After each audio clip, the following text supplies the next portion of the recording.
ॐ सोमनाथाय नमः। ॐ मल्लिकार्जुनाय नमः।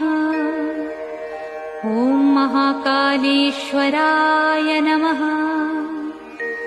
ॐ ओंकारेश्वराय नमः। ॐ वैद्यनाथाय नमः। ॐ भीमशंकराय नमः। ॐ रामेश्वराय नमः। ॐ नागेश्वराय नमः। ॐ विश्वेश्वराय नमः। ॐ त्र्यंबकेश्वराय नमः। ॐ केदारेश्वराय नमः। ॐ भुस्मेश्वराय नमः।